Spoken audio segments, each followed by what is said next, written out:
तो legal aptitude का topic चल रहा है बच्चों।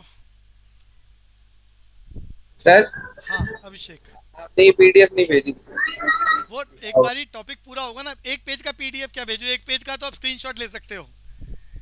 एक। सर, हाँ। मतलब आप सबका ही एक साथ भेज दो, जैसे जैसे बनाओगे, मतलब पहले से ही कोई करके बैठे कोई होंगे। भी हाँ सब्जेक्ट भाई, है हाँ। ना, जैसे मैंने 40 पेज बना रखे हैं तो वो एक ही बार 40 पेज भेजूंगा ना। एक पेज का तो स्क्रीनशॉट ले लिया करो आप खुद ही। सभी बच्चों से कह रहा हूँ मैं, किसी को भी लगे कि कोई चीज़ भूल रहे हो, बीसीसी ऐप पे रिवीजन करने की ऑप्शन है ही। 1 या 2 पेज का डाटा तो आप हाथ के हाथ स्क्रीनशॉट ले लिया करो। सर, हाँ। स्क्रीनशॉट प्रिंट नहीं हो सकते और बीसीसी ऐप पे तो स्क्रीनशॉट लिए ही नहीं जा सकते। नहीं, स्क्रीन बीसीसी ऐप से नहीं कह रहा, अभी जब लाइव जब क्लास चलती है तब आप लाइव क्लास में स्क्रीनशॉट ले लिया करो। सर, आप भेज दोगे तो एक साथ सारे प्रिंट हो जाएंगे ना, तो मतलब याद करने में आसानी रहती है। अब एक एक पेज का कैसे भेजूं मैं आपके पास? सर, आप सारा एक साथ भेज दो, जैसे जैसे बनाओगे अभी चलता जाएगा। चलो सर, कुछ मैं मैनेज हिस्ट्री करके। में हाँ हाँ। हिस्ट्री में भी ऐसा ही हो रहा है, लिखना हिस्ट्री पड़ रहा है मतलब। हिस्ट्री भेज दूंगा मिडिवल इंडिया तक बना के, वो हो गई है ना, कम से कम 15-20 पेज तो है ना, वो भेज दूंगा। लेकिन पॉलिटी है, 1 पेज है, तो वो उसके लिए भी डाटा कैसे भेजूंगा? हिस्ट्री भेज दूंगा, उसके डाटा तैयार हो गए हैं आपके। कम से कम 10-15 पेज वाला काम हो ना, एक बारी व्हाट्सएप मैसेज लिख के छोड़ देना। संडे को आपको सबको ही भेज दूंगा पीडीएफ।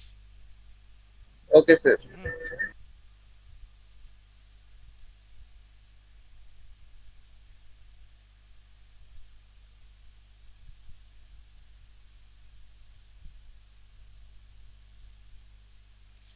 तो आज का टॉपिक कंटिन्यू करते हैं बच्चों, लीगल एप्टीट्यूड। आए ना पूछ लूं? सर पूछ लो। तो हिंदुस्तान में कॉन्स्टिट्यूशन का आइडिया किसने दिया था? आए ना। सर एम एन रॉय ने। M N Roy. Constituent assembly में जब इलेक्शन हुआ तो प्रेसिडेंट की पोस्ट पर कौन इलेक्ट हुए? आए ना। सर राजेंद्र प्रसाद। डॉक्टर राजेंद्र प्रसाद। आपको बताना है 7 मेंबर ड्राफ्टिंग कमेटी के हेड कौन थे? आए ना। डॉक्टर भीमराव अंबेडकर। सीआईएल की फुल फॉर्म बताओ? आए ना। किस चीज की सर? बिजनेस एप्टीट्यूड की बात कर रहा हूँ, कंपनी का नाम बोल रहा हूँ, public sector undertaking, CIL full form. Sir Coal India Limited. बढ़िया, Coal India Limited. Establishment year 1975। Headquarter Kolkata. Kolkata is the capital of आयना। वेस्ट बंगाल। वेस्ट बंगाल। और आप यहाँ बताएं इसका chairman and chief managing director of Coal India Limited. Sir Pramod Agarwal. सारे याद हैं? सर कुछ कुछ के तो हैं। अच्छा। Larsen and Toubro. Establishment year 1938। Construction के फील्ड की कंपनी है। आपको बताना है इनके चेयरमैन। सर A M नायक। बिल्कुल बढ़िया। अनिल मनी भाई नाइक। बढ़िया बात। तो वापस आ जाते हैं जी अपने टॉपिक पर। तो हमारे संविधान, हीना से क्वेश्चन है, संविधान को बनाने में कितना समय लगा?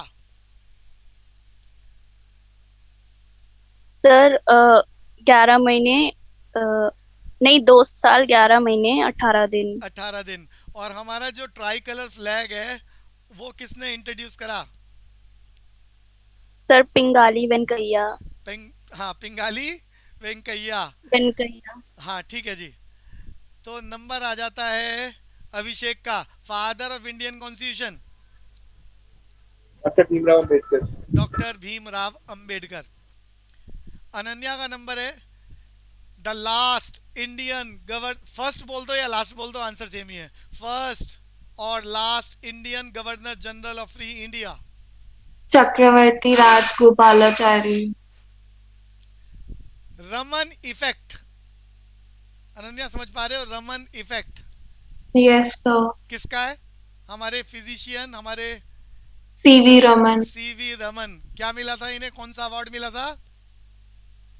Nobel prize in physics. हाँ, नोबेल प्राइज इन फिजिक्स। बढ़िया बात। नोबेल प्राइज कौन सी कंट्री देती है? स्विट्जरलैंड। स्विट्जरलैंड। तो हम कॉन्स्टिट्यूशन में बात कर रहे थे, बोरोड फीचर। इंडियन कॉन्स्टिट्यूशन में हमने कौन सी कंट्री से ली है? तो मेरा क्वेश्चन फिर कुछ लेट आ रहे हैं बच्चे। जय सोनी पार्लियामेंट्री सिस्टम कहां से कैरी करा है हमने? जय सोनी,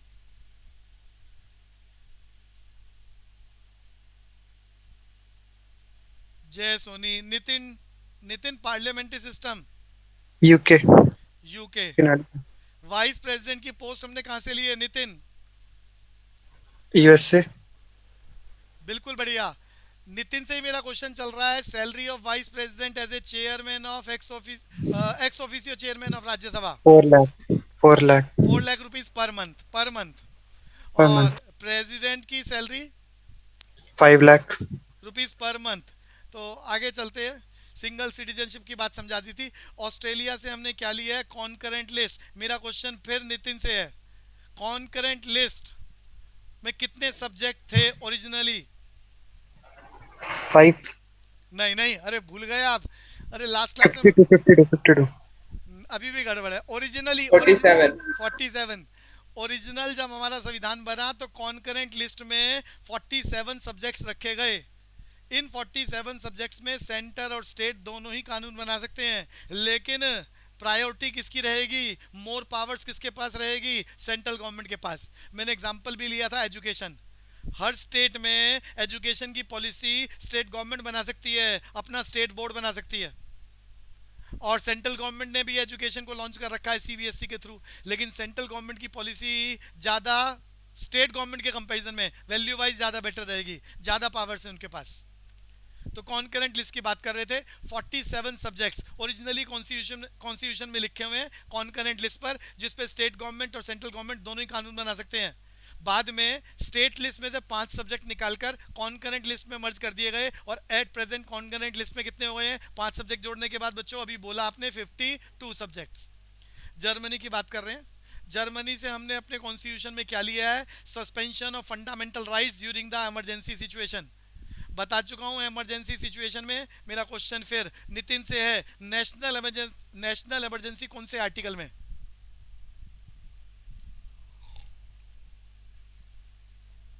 नितिन, नेशनल इमरजेंसी कौन? 352, आर्टिकल 352। आर्टिकल 352 में नेशनल इमरजेंसी है। नेशनल इमरजेंसी बताया था, जब भी फॉरेन कंट्री को अटैक करती है तो हिंदुस्तान में नेशनल इमरजेंसी का प्रोविजन प्रेसिडेंट अनाउंस करते हैं, जिसमें फंडामेंटल राइट सस्पेंड हो जाते हैं। तो ये हमने कहां से कैरी करा है? जर्मनी से कैरी करा है, suspension of fundamental rights during the emergency. मेरा क्वेश्चन फिर नितिन से है, हमारे फंडामेंटल राइट्स ओरिजिनली कॉन्स्टिट्यूशन बनाते वक्त कितने? 7, 7। और एट प्रेजेंट कितने हैं? 6। 6। कौन सा फंडामेंटल राइट सस्पेंड हुआ है? Right to property. Right to property. बच्चों ये फंडामेंटल राइट नहीं रहा, लेकिन ये लीगल राइट आज भी है, लीगल राइट आज भी है। तो अगर आपकी प्रॉपर्टी कोई छीनना चाहे तो आप कोर्ट में जा सकते हैं और उसकी लड़ाई लड़ सकते हैं। कनाडा की बात कर रहे हैं। कनाडा से हमने क्या लिया? सेंटर और स्टेट बाइकैमरल पार्लियामेंट्री सिस्टम है। हमारे देश में सेंटर भी है और स्टेट भी है, तो इन दोनों में से स्ट्रॉन्ग पावर्स हमने किसको दिए हैं? सेंटर को ज़्यादा स्ट्रॉन्ग बनाया है। ये बात हमने कौन सी कंट्री से कैरी करी है? कनाडा से। और यहाँ distribution of powers between the centre and state, इसका झगड़ा ना हो, इसी के लिए तो बनाया है यूनियन लिस्ट, स्टेट लिस्ट और कॉन्करेंट लिस्ट। और पहले से ही वेल डिफाइन कर दिया इन 97 सब्जेक्ट्स पर सिर्फ सेंट्रल गवर्नमेंट कानून बना सकती है। और ये 97 सब्जेक्ट, सबसे ज्यादा सब्जेक्ट सेंटर को दिए कानून बनाने के लिए, यानी सेंटर की सुप्रीमेसी रख दी अगेंस्ट द स्टेट। जबकि स्टेट को कितने सब्जेक्ट दिए हमने? अरे 6, 5 माइनस करने के बाद बोलो 61 सब्जेक्ट पर स्टेट गवर्नमेंट कानून बना सकती है। और कॉन्करेंट लिस्ट में 52 आइटम्स हम लोगों ने रख दी। एट प्रेजेंट की बात कर रहा हूं, ये डाटा मैंने याद करा दिया। इमरजेंसी को लेकर 3 बातें बता दी थी हमने। National emergency article 352, state emergency article 356, article याद रखना है, और फाइनेंशियल इमरजेंसी आर्टिकल 360। कोई भी इमरजेंसी लगानी है तो प्रेसिडेंट अनाउंस करता है। आयरलैंड से हमने क्या लिया है? इंपॉर्टेंट एरिया है directive principle of state policy. आए ना, बता सकते हो क्या होते हैं? राज्य के दिशा निर्देशक सिद्धांत। हिंदी बोला है मैंने, समझ नहीं आ रहा तो इंग्लिश में लिखा हुआ है, directive principle of state policy.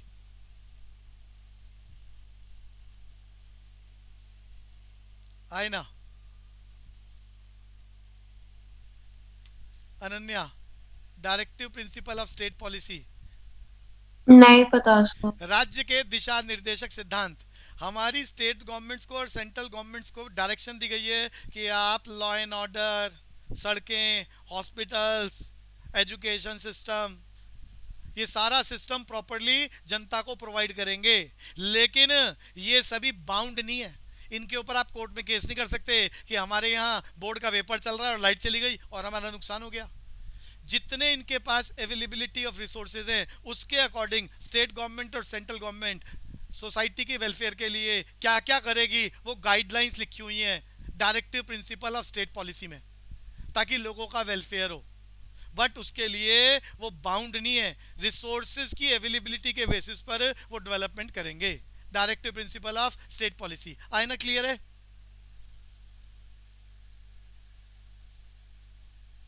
Network issue. Asif, बात समझ में आ रही है? हाँ भैया। ठीक है जी। तो इसमें और भी लिखा है method of election of president. अरे प्रेसिडेंट का इलेक्शन होता है, ये तो मालूम होगा सबको अक्षित। यस सर, मालूम है।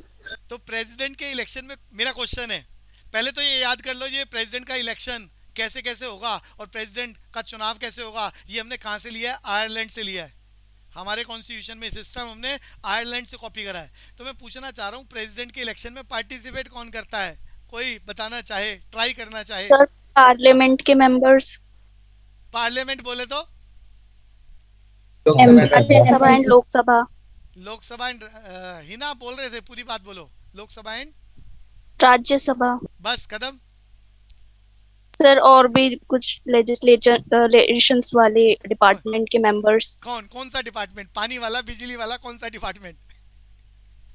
सर इंडिया मतलब सर ये तो नहीं पता, पर लेजिस्लेशन डिपार्टमेंट कोई स्टेट्स या यूटीज वगैरह। हाँ ठीक बोल रहे हो। तो सारे सुन लो, इलेक्टेड मेंबर्स। अरे मैंने पीछे याद कराया है, मेरा क्वेश्चन है हमारे राज्यसभा में कितने members nominated by president? Hina. Sir 12। हाँ, और पूछ रहे हो बता रहे हो? सर वो 12-18 में कंफ्यूजन होती है हमेशा मुझे। अच्छा, अरे आए ना, याद आ रहा है। 12 members in Rajya Sabha nominated by president Yes, sir. From the different fields.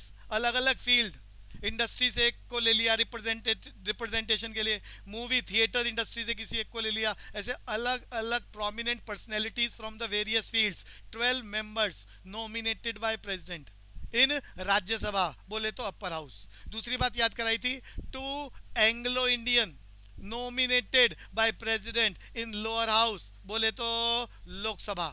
तो ये प्रेसिडेंट के इलेक्शन में पार्टिसिपेट नहीं कर सकते, ये पार्टिसिपेट नहीं कर सकते।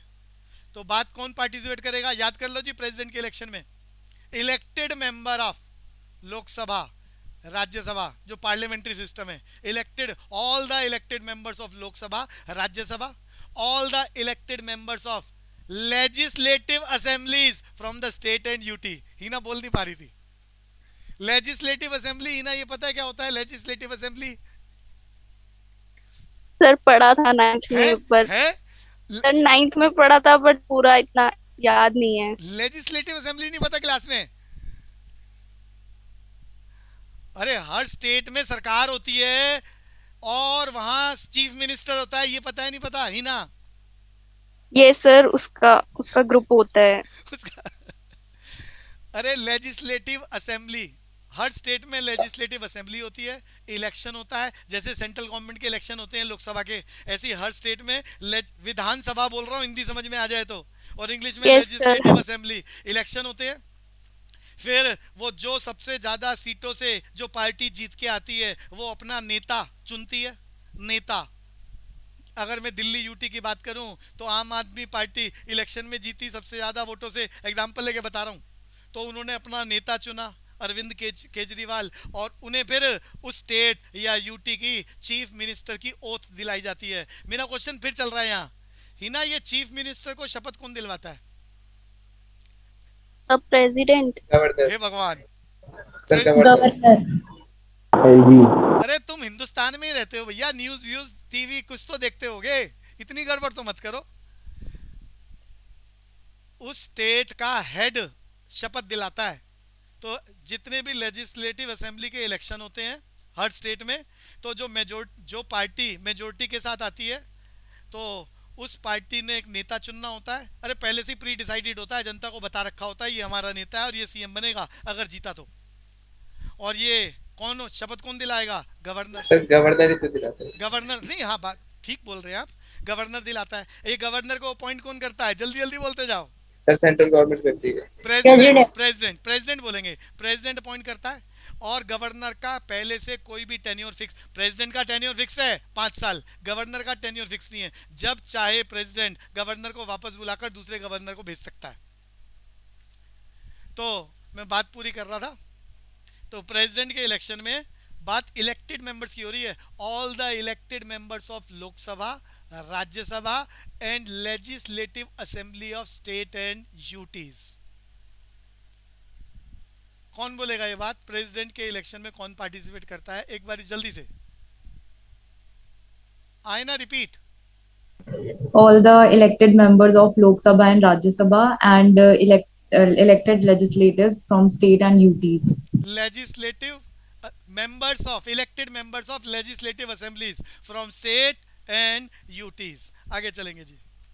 तो ये हमने प्रेसिडेंट के इलेक्शन का तरीका कैसा होना चाहिए वो हमने कहाँ से लिया?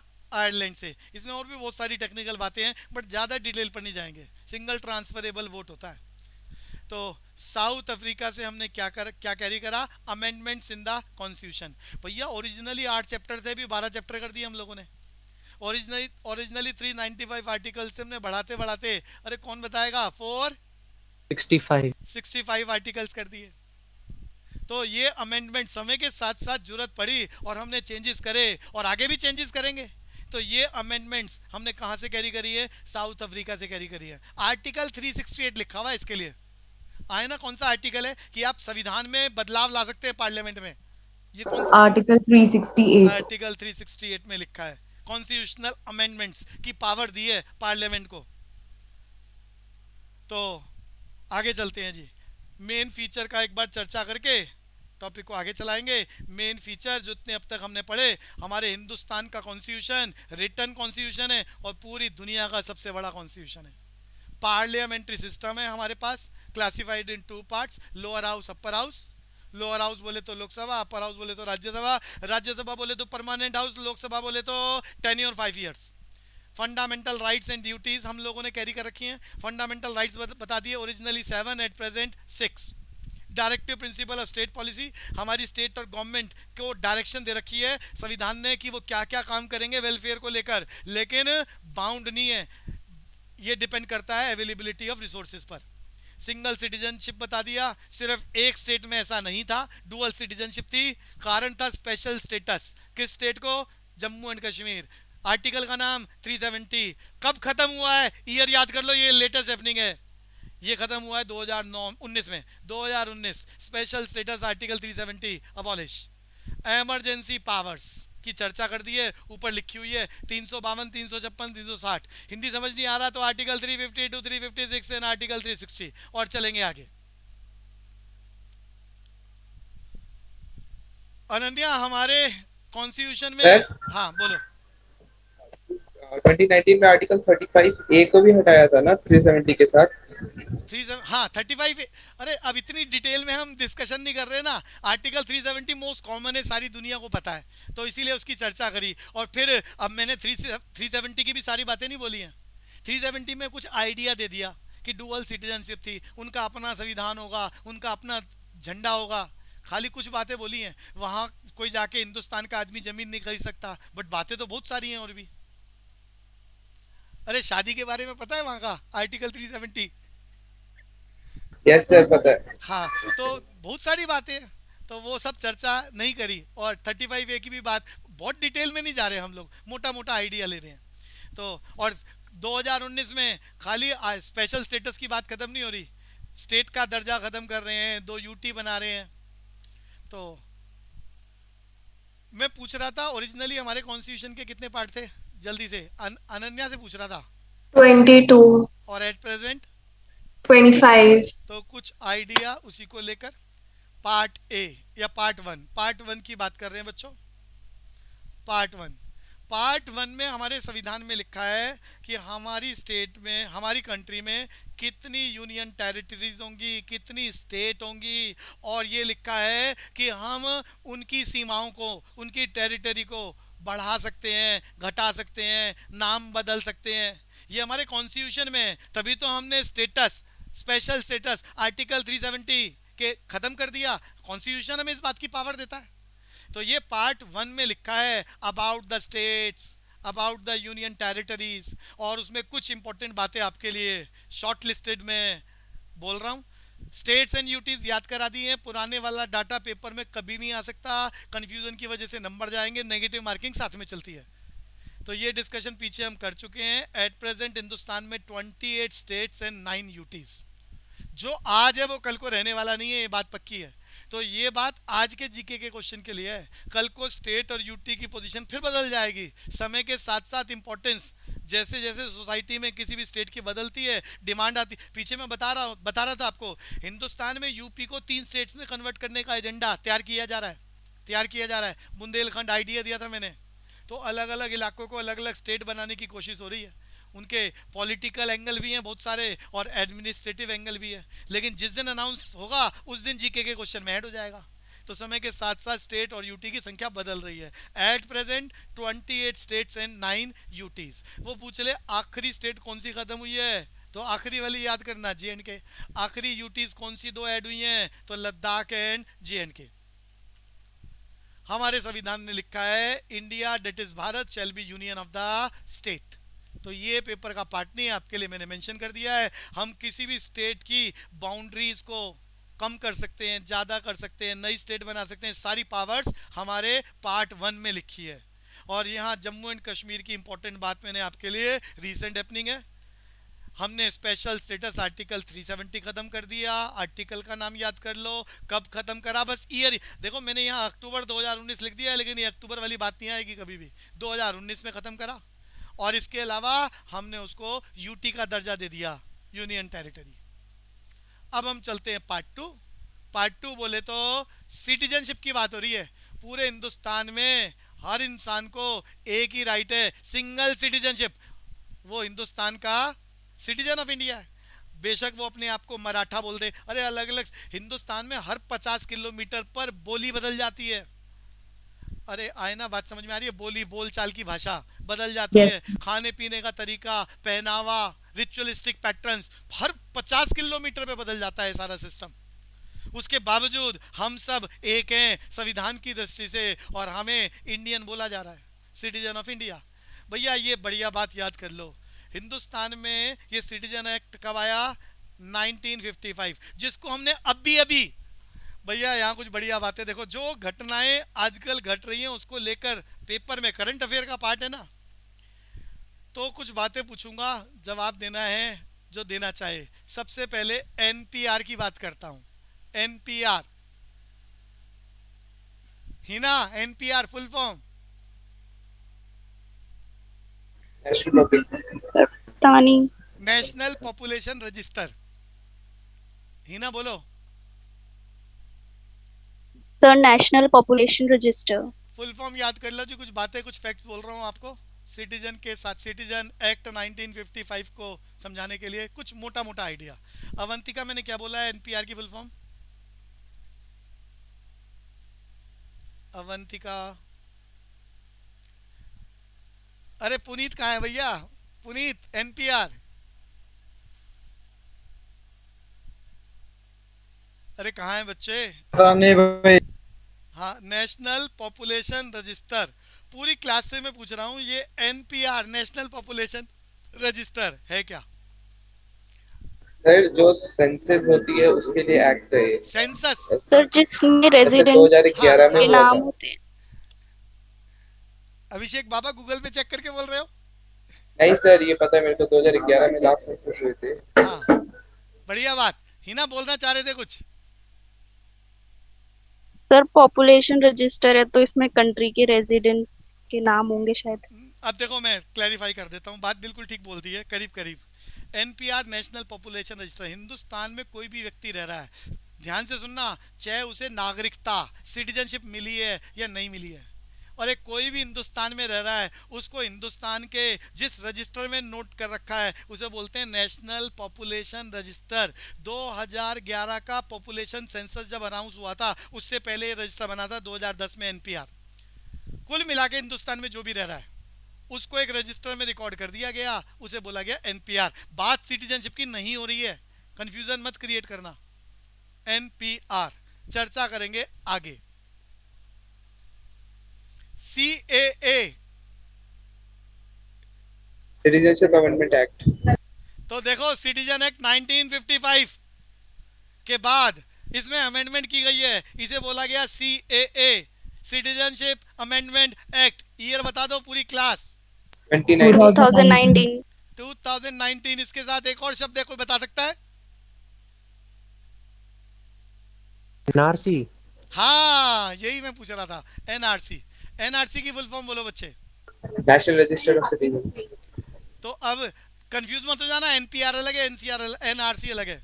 अरे ये एनआरसी और सीए दोनों 2019 में बिल पास हुआ है दोनों का पार्लियामेंट में 2019। एनआरसी की फुल फॉर्म अनन्या, एनआरसी की फुल फॉर्म जल्दी जल्दी। National Registered Citizen. और सीए Citizenship Amendment Act. 2019। तो फुल फॉर्म याद कर लिए। एक्चुअली में जितनी भी डेवलप्ड अरे सर हाँ हाँ ये एनआरसी 2019 में लाया गया था, ये असम में ये पहले भी हो चुका पहले है पहले एनआरसी। पहले पुराना ही है, बट यहाँ मॉडिफिकेशन आ गई तो एनआरसी अब वो पूछेगा ये एक्ट कब पास हुआ या सीए, तो आप 2019 टिक करोगे, इसको मॉडिफाइड वर्जन है ये। अभिषेक क्लियर है?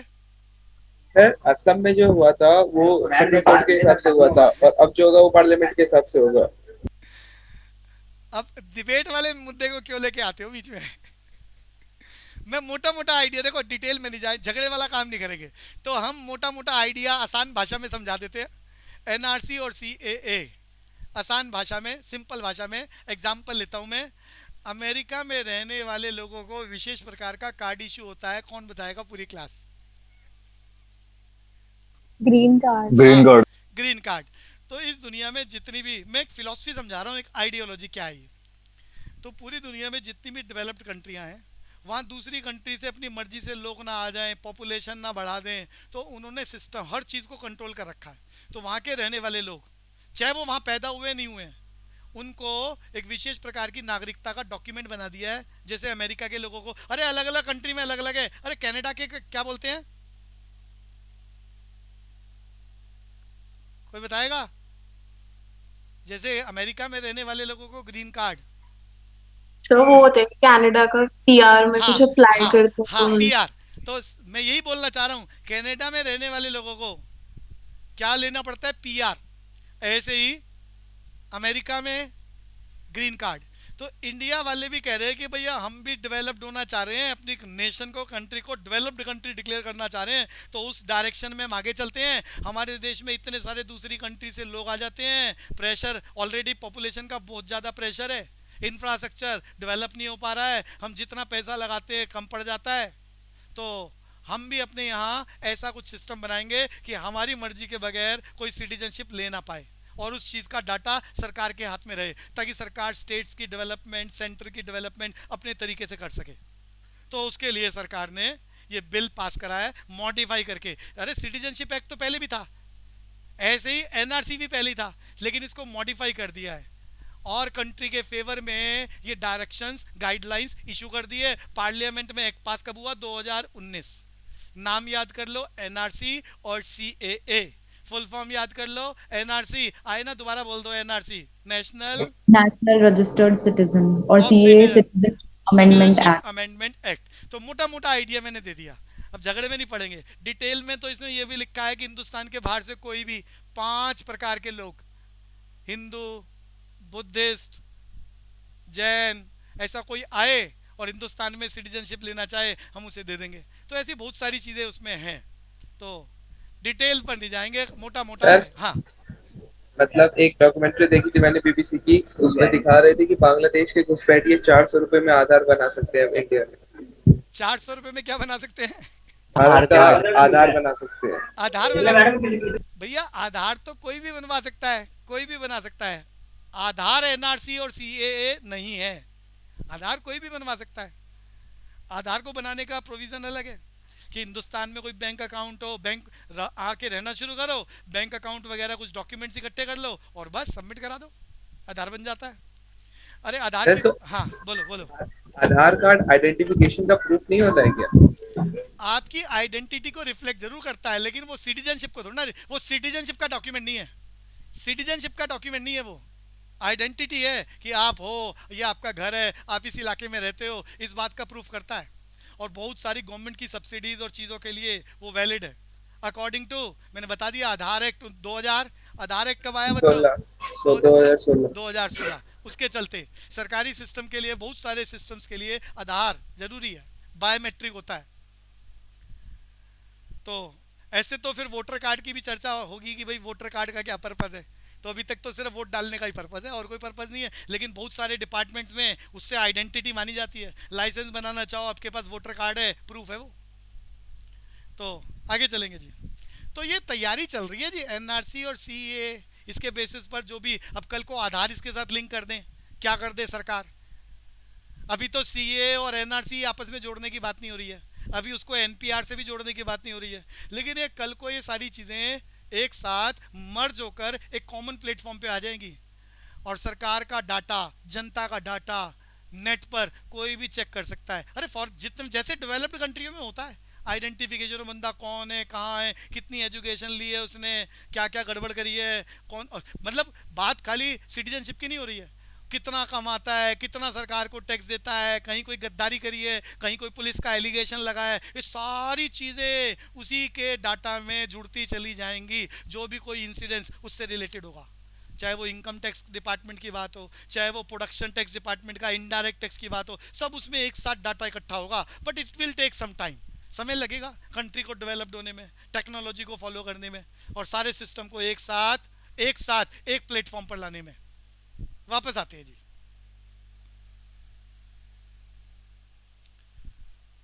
पार्ट 3 की बात करते हैं जी, हमारे कॉन्स्टिट्यूशन का पार्ट 3, फंडामेंटल राइट्स पार्ट 3 में ही है बच्चों। फंडामेंटल राइट्स आर्टिकल याद कर लो, आर्टिकल 12 to 35, बहुत ज़्यादा डिटेल पे जाने की जरूरत नहीं है। फंडामेंटल राइट्स में आपने टोटल याद कर लिए, 7 फंडामेंटल राइट ओरिजिनली थे, अभी कितने हैं? 6। एक राइट सस्पेंड किसने कराया? आदमी का नाम मैंने बचपन में बताया था, अवंतिका आदमी का नाम विनोबा विनोबा भावे। कौन सा आंदोलन? आंदोलन का नाम बताओ, मैंने कल ही बताया, भूदान आंदोलन। भूदान आंदोलन। तो भैया राइट टू इक्वेलिटी, आर्टिकल्स याद कर लो, अच्छा नहीं याद करो तो बहुत डिटेल में नहीं आता है। राइट टू फ्रीडम, स्वतंत्रता का अधिकार, समानता का अधिकार। राइट टू एजुकेशन में भैया एक बात इंपॉर्टेंट है, फ्री एंड सबने याद करा है 12th में मेरे साथ, free and compulsory education between the age group of 6 years to 14 years. 14 years. आए ना, बता दो ये कब, ईयर बता दो, मॉडिफिकेशन है, अमेंडमेंट है। 2009 में आया था एंड 2010 में इम्प्लीमेंट हुआ था। हाँ 2009, पेपर में 2009 की टिकिंग करेंगे, 2009 free and compulsory education between the age, मैंने लिखा है देखो, ये बाद में मॉडिफिकेशन आई है ना, तो पुराने जमाने में तो आर्टिकल 21 के बाद आर्टिकल 22 आया होगा, तो यहाँ मॉडिफिकेशन कर रहे हैं तो क्या बना रहे हैं? आर्टिकल 21 के बाद 21A, क्या है ये? Free and compulsory education to all the childrens between the age group of 6 to 14 years, right against the exploitation, article 23 to 24, right of freedom of religion, किसी भी धर्म को मान सकते हैं, धर्म में परिवर्तन कर सकते हैं, ये आपका अधिकार है। Cultural and educational right, right to property, देखो ये उस जमाने में ओरिजिनल संविधान में फंडामेंटल राइट था, मैंने मेंशन कर दिया, अब ये फंडामेंटल राइट नहीं है, लेकिन आज भी ये लीगल राइट है under article 300A legal right है। आपकी ज़मीन कोई आपसे छीन नहीं सकता, लेकिन देश की इंटीग्रिटी के लिए सरकार को ज़रूरत है तो सरकार एक्वायर कर लेती है। और सरकार आजकल जितनी भी हाईवेज बना रही है, बड़ी बड़ी कंपनियों को हिंदुस्तान में इनवाइट करती है, तो भैया वो पहले ही कह देते हैं 100 एकड़ ज़मीन चाहिए। 100 एकड़ ज़मीन एक साथ कहाँ अवेलेबल थोड़ी ना है, तो फिर सरकार लैंड एक्विजिशन बिल पास करती है, स्टेट गवर्नमेंट वहाँ पर, फिर वो किसानों से ज़मीन लेती है, फिर उस कंपनी को देती है, फिर वो कंपनी वहाँ पर तो पर्पस क्या होता है? उस स्टेट की डेवलपमेंट करना, वहाँ के लोगों को एम्प्लॉयमेंट जनरेट करना। तो टेक्निकली बहुत सारे ऑल अराउंड फीचर्स को प्रमोट करने के लिए सरकार चाहे तो लोगों से ज़मीन अक्वायर की जा सकती है, क्योंकि ये फंडामेंटल राइट नहीं रहा। बट बदले में सरकार को मुआवजा देना पड़ता है, पैसे देने पड़ते हैं उस वक्त के रेट के हिसाब से। भैया ये आर्टिकल 32 बड़ा काम का है, राइट टू कॉन्स्टिट्यूशनल रेमेडीज। कोई बता सकता है article 32 right to constitutional remedies आए ना? सर मतलब कोई पर्सन अपने जो बाकी के राइट्स हैं उनको प्रोटेक्ट करने के लिए वो सुप्रीम कोर्ट तक भी जा सकता है अगर Yes. उसको लगा अगर नहीं ये होता। आर्टिकल 32 ना होता तो फंडामेंटल राइट्स का कोई वजूद नहीं था। अरे आपको कानून ने कह दिया कि हमने फंडामेंटल राइट्स दे दिए, बट कोई भी आपके इन कानूनों को छीन ले तो कौन प्रोटेक्ट करेगा? तो सुप्रीम कोर्ट कह रही है हम प्रोटेक्ट करेंगे, हम प्रोटेक्ट करेंगे। कोई भी अगर एक्सप्लॉयटेशन करता है और आपको फंडामेंटल राइट्स के लिए मना करता है तो आप सुप्रीम कोर्ट पे जा सकते हो।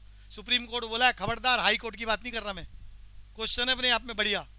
तो आप अपने फंडामेंटल राइट्स के लिए लड़ाई लड़ सकते हो, सीधा सुप्रीम कोर्ट पे जा सकते हो और 5 प्रकार की रिट इशू करा सकते हो, रिट इशू करा सकते हो। ये रिट के जो मैंने नाम लिखे हुए याद कर लो, ये लैटिन भाषा के शब्द हैं। हैबीज corpus, mandamus, certiorari, prohibition, quo warranto. आए ना, सुना है? नहीं सर ये नहीं सुने।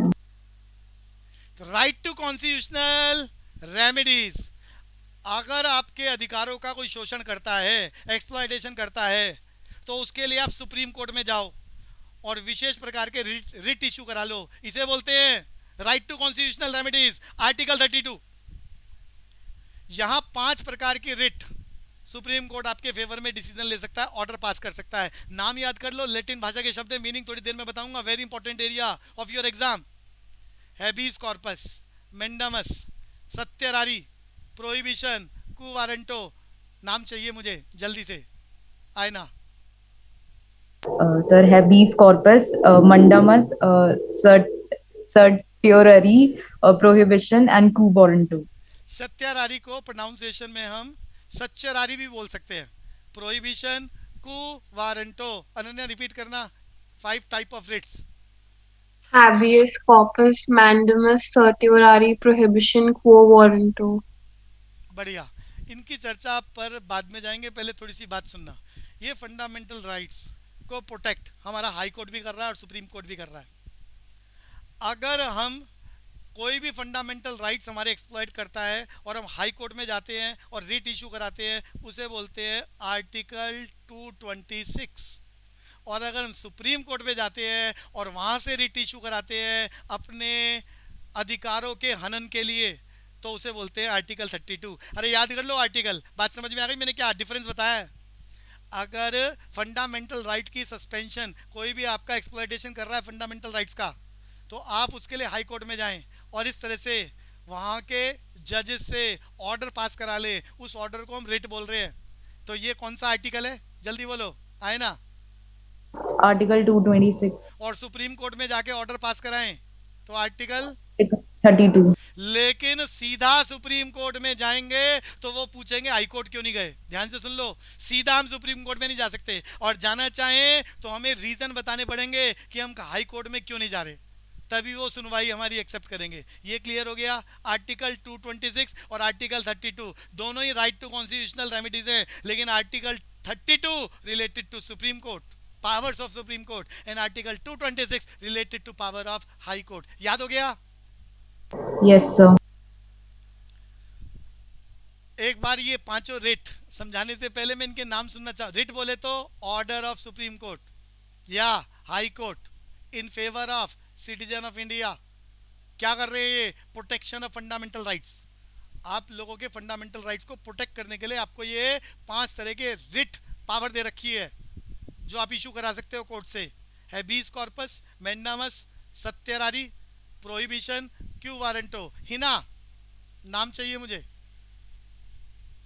Sir, habeas corpus, mandamus, certiorari, prohibition, quo warranto.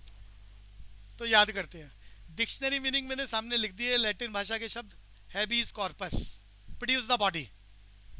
आए ना क्या बोला है, हैबीज कॉर्पस बोले तो Produce the body. Produce the body, क्या बोला है? Sir, first word क्या बोला समझ नहीं। Produce produce produce the body. हाँ, मैंने भी सर प्रोड्यूस ही बोला अच्छा था। ठीक है ठीक है। अब ये, अरे समझाऊं क्या? बता दो सर। तो हैबीज कॉर्पस क्या है? अगर कोई इलीगल, अरे पुलिस ने इलीगली डिटेन कर लिया किसी आदमी को, देखो चीज़ें मालूम होनी चाहिए। इलीगली डिटेन कर लिया है या किसी की सज़ा पूरी हो गई है फिर भी वो जेल के अंदर है और पुलिस उसे छोड़ नहीं रही है। अरे आए ना, बात समझ में आ रही है? कुछ एग्जांपल ले रहा हूँ। Illegal, yes sir. सरकार के पास, पुलिस के पास कोई राइट नहीं है फिर भी किसी को गिरफ्तार कर लिया है या गिरफ्तार कर रखा है, उसकी सज़ा पूरी हो चुकी है फिर भी उसे छोड़ा नहीं है, और आप थाने के, जेल के कहीं चक्कर लगा रहे हो और कोई सुनने के लिए तैयार। ब्यूरोक्रेटिक सिस्टम है ना हिंदुस्तान में, कई बार सुनवाई नहीं होती, इधर से उधर चक्कर लगाने का काम कर रहे होते हैं फैमिली में वाले। तो भैया आप सीधा कोर्ट में जा सकते हो। मैंने कहा है, दोनों बातें बता दी है। हाई कोर्ट में जाना आर्टिकल 226, सुप्रीम कोर्ट में जाना आर्टिकल 32। आप कोर्ट में जा सकते हो तो कोर्ट आपसे फैक्ट्स मांगेगा, डिटेल्स मांगेगा, और कोर्ट को लगेगा भैया ये तो इलीगल डिटेनमेंट चल रहा है, टेन्योर पूरा हो गया है फिर भी गिरफ्तार कर रखा है, या कोई कारण ही नहीं बनता और फिर भी गिरफ्तार कर रखा है। ऑर्डर इशू हो जाएंगे, ऑर्डर इशू हो जाएंगे, इस आदमी को रिहा करो। बोले तो हैबीज कॉर्पस, प्रोड्यूस द बॉडी। अरे बात समझ में आ गई? आए ना? Yes sir. सर हाँ बोलो जी। लेकिन ये सब कहने वाली बातें होती है, ऐसा कुछ होता नहीं है। अरे देखो चीजें बनाई हैं हिंदुस्तान में, अगर आप गूगल पे देखोगे हजारों रिट हर साल इशू होती हैं, हर साल इशू होती हैं। तो भैया वो लोगों को बेनिफिट तो मिल ही रहा है ना, जिन लोगों को इलीगली डिटेन कर लिया है वो कोर्ट की इस पावर का फ़ायदा उठा के। अब वो अलग बात है, हर कोई नहीं उठा पाता, नॉलेज ही नहीं होती गांव में रहने वाले लोगों को, तो वो सबको सबको पता नहीं चल पाता। तो इसका मतलब ये तो शिक्षा की कमी है, एजुकेशन की कमी है कि वो लोग वहाँ तक पहुँच ही नहीं पा रहे। करप्शन भी इसमें इन्वॉल्व है, तो बहुत सारे कारण हैं। लेकिन ऐसा नहीं है कि इन चीज़ों का फ़ायदा नहीं हो रहा। हर साल हजारों रिट इशू होती हैं। मैं एक महीने की भी बात करूं तो वो 1000 से ज़्यादा हैं पूरी कंट्री की, और उसका बेनिफिट लोग ले रहे हैं। लेकिन सबको फ़ायदा मिले उसके लिए समझदारी, अंडरस्टैंडिंग और वहाँ तक पहुँचने की अप्रोच, ये सब चीज़ों का भी होना ज़रूरी है। तो हबीज कॉर्पस मैंने समझाया।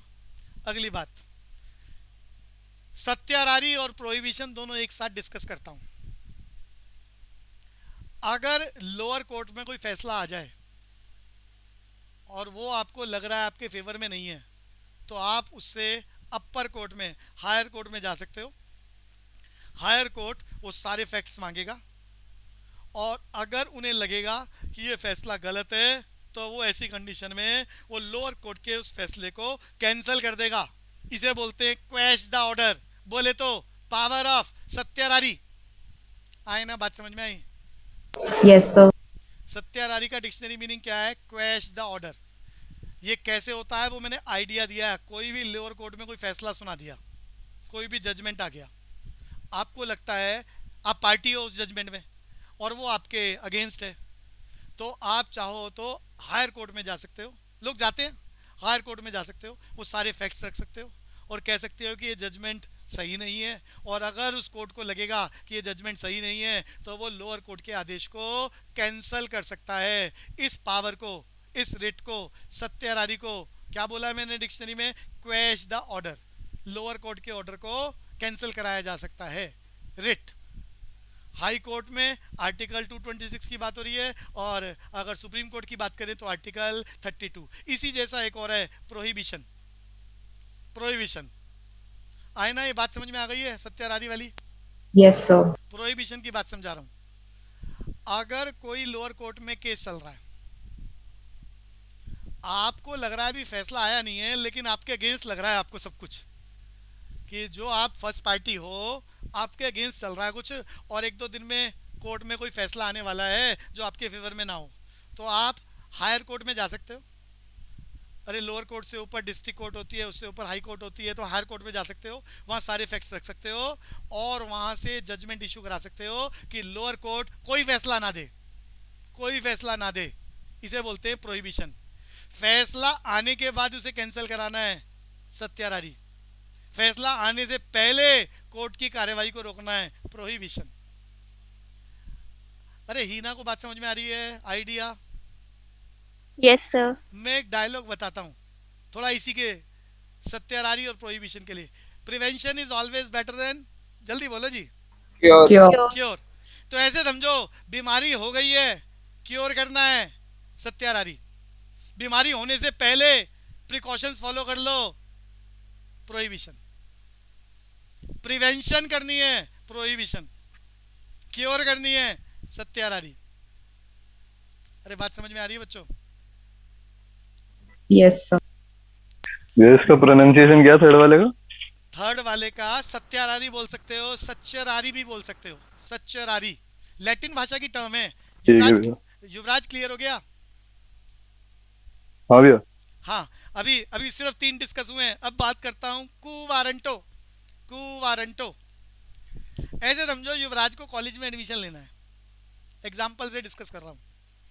कॉलेज में एडमिशन लेना है तो एंट्रेंस टेस्ट पास करने होंगे, 12th के सर्टिफिकेट्स होने चाहिए, वो सारी एलिजिबिलिटी हो तब जाकर एंट्रेंस में नंबर आए, फिर ये कॉलेज की फीस सबमिट कराए, उसको ऑनलाइन एनरोल करे, वो सारे सिस्टम प्रॉपरली फॉलो करने के बाद कॉलेज में एडमिशन आता है। तो ऐसे ही कोई भी पब्लिक पोस्ट हो, ही ना समझ में आता है? Public post, government of India, state government, central Yes. Government, कोई भी सरकारी पोस्ट हो, तो उसकी एक मिनिमम, उसका एक क्वालिफिकेशन का स्ट्रेटेजी होती है। इतनी डिग्रियां होनी चाहिए, ये एग्जाम पास करके आए, ऐसा ऐसा हो तो जाके वो जा सकता है। तो अगर किसी भी पब्लिक ऑफिस पर कोई बंदा बैठा हुआ है और वो क्या सही सिस्टम को फॉलो करते हुए पोस्ट पर पहुंचा है, अगर आपको कोई भी डाउट होता है तो आप उसके लिए कोर्ट में बोल सकते हो, quo warranto, what is your authority. अब इस पोस्ट पर, इस पब्लिक पोस्ट पर आए कैसे हो, क्या डॉक्यूमेंट्स लगाए हैं, सारी चीजें वेरीफाई करो, और अगर चीजें गलत पाई गई, छुट्टी। ही ना बात समझ में आई? Yes sir. Quo warranto, what is your authority. ये बात, ये रिट कौन इशू करता है? हाई कोर्ट इशू कर रहा है, आर्टिकल 226। सुप्रीम कोर्ट इशू कर रहा है तो ही ना जल्दी जल्दी बोलना है, सर आर्टिकल 32। 32। और ये कोई भी आदमी ये लिटिगेशन ये लगा सकता है किसी भी पब्लिक, अरे किसके ऊपर लगाई जाएगी क्यू वारंटो? किसी गवर्नमेंट पोस्ट पर, स्टेट गवर्नमेंट, सेंट्रल गवर्नमेंट, कि वो आदमी वहाँ कैसे पहुंचा है, भैया क्या अथॉरिटी है उसकी। आपको लग रहा है कोई आदमी अरे समझ रहे हो मैं क्या कहना चाह रहा हूँ? कई बार क्या होता है, वो जो प्रॉपर सिस्टम होता है, नेटवर्किंग होती है, उसको फॉलो किए बगैर आदमी पोस्ट पे पहुंच जाता है कोई। आपको ऐसा लग रहा है, आप क्यू वारंटो लगा दो। अवंतिका को बात समझ में आ गई? अरे अभिषेक समझ में आ रहा है? Yes sir. तो क्यू वारंटो लगा लो, बट उसमें वो सारी इन्वेस्टिगेशन होगी कोर्ट के थ्रू, और उन्हें लगेगा कि बात गड़बड़ है, वो बंदा कैसे पहुंचा, वो जो भी तरीके हैं। अरे जैसे मैंने एग्जांपल लिया कॉलेज में एडमिशन लेने के लिए, अब किसी के पास 12th का सर्टिफिकेट ना हो और वो किसी भी तरह एडमिशन ले ले और आपने क्यू वारंटो लगा दिया, वो तो कॉलेज से बाहर है बंदा। या आपने प्रोसीजर में मैं तरीका बता रहा था जो आपका एक्सपीरियंस है, 12th का सर्टिफिकेट तो है लेकिन आपने कोई एंट्रेंस टेस्ट ही पास नहीं करा है, या आपने प्रॉपरली एनरोल नहीं करा है, या फिर आपने कोई रिजल्ट को कुछ अपने अकॉर्डिंग मैनिपुलेट करा है, ये बात प्रूफ हो गई तो छुट्टी है उस आदमी की गवर्नमेंट पोस्ट से, क्यू वारंटो। मैंडामस, मैंडामस, जितनी भी पब्लिक डिपार्टमेंट्स हैं, अगर वो अपने, अरे बोर्ड का पेपर है और पिछले 1 हफ्ते से आपके इलाके में लाइट नहीं है और गर्मी का भी टाइम चल रहा है, तो आप कोर्ट में केस लगा सकते हो, माय लॉर्ड ये बिजली डिपार्टमेंट कर क्या रहा है। तो वहां से ऑर्डर हिट पास हो जाएगा कि हम आपको ऑर्डर देते हैं, ये समस्याएं सॉल्व करो। इसे क्या बोलते हैं? मैंडामस। अरे क्लियर हुआ हिना? Yes sir.